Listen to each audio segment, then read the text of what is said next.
নারায়ণগঞ্জ জেলা ছাত্রদলের সাবেক সভাপতি জাকির খান।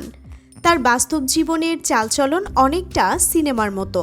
হত্যা মামলায় আসামি ছিলেন কয়েক দশক পলাতক। 2 দশকের বেশি সময় পরে বিদেশ থেকে ফিরে যেদিন গ্রেফতার হলেন, সেদিনই আইনশৃঙ্খলা বাহিনীর সংবাদ সম্মেলন করেছিলেন সাংবাদিকের সাথে খুনসুটি, যা একজন গ্রেফতারকৃত ব্যক্তিদের মধ্যে বিরল ঘটনা। ডান্ডাবেড়ি পরে হাসি মুখে আদালতে প্রতিবার আসেন জাকির খান।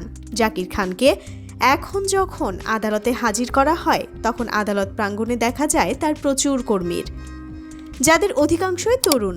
এই তরুণেরা এর আগে কখনো জাকির খানকে দেখেনি, শুধু তার নাম শুনেছে। আমাদের এই আয়োজন থেকে জানার চেষ্টা করব কে এই জাকির খান। রাজনৈতিক অঙ্গনের নানা তথ্য ও ইতিহাস পেতে আমাদের চ্যানেলটিকে সাবস্ক্রাইব করে বেল বাটনটি প্রেস করে রাখুন।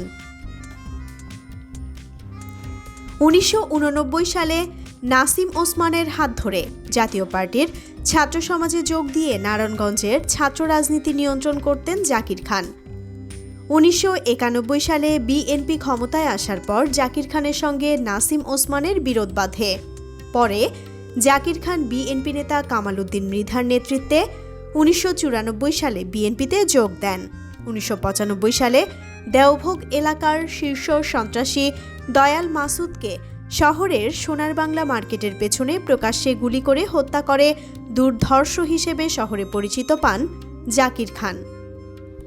1996 সালে বিএনপি সরকারের শেষ দিকে জাকির খান শহরের খাজা সুপার মার্কেটে হামলা ও ভাঙচুরের ঘটনায় দায়েরকৃত মামলায় 7 বছরের সশ্রম কারাদণ্ড পেয়ে জেলে যান, কিন্তু প্রেসিডেন্টের সাধারণ ক্ষমায় তিনি মুক্ত হন। সে সময় স্বরাষ্ট্রমন্ত্রী আব্দুল মতিন চৌধুরীর নাতি হিসেবে শহরে পরিচিত হয়ে ওঠেন জাকির খান।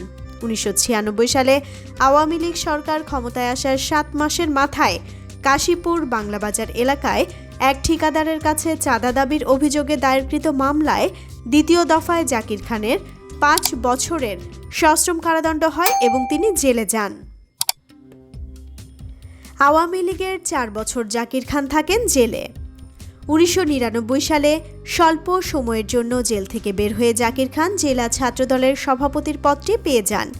বিশাল গাড়ি বহর নিয়ে অস্ত্রের মহড়া শুরু করলে 2001 সালে তত্ত্বাবধায়ক সরকারের আমলে আবার কারাবন্দী হন তিনি।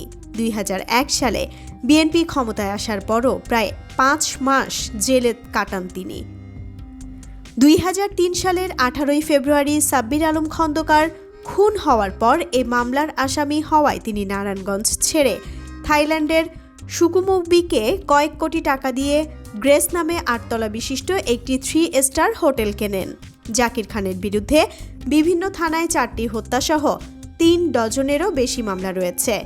স্থানীয় বিএনপির এক সূত্র জানায়, নারায়ণগঞ্জ জেলা বিএনপির বহিষ্কৃত সাবেক সভাপতি তৈমুর আলম খন্দকারের বিকল্প হিসেবে জাকির খানকে বিএনপির রাজনীতিতে পুনর্বাসনের চেষ্টা হয়।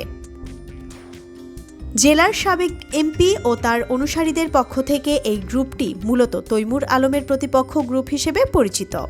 2009 সালের 25 নভেম্বর তৈমুর আলম খন্দকার জেলা বিএনপির সভাপতি হওয়ার পর স্থানীয় বিএনপির কর্তৃত্ব তার কাছে চলে যায়।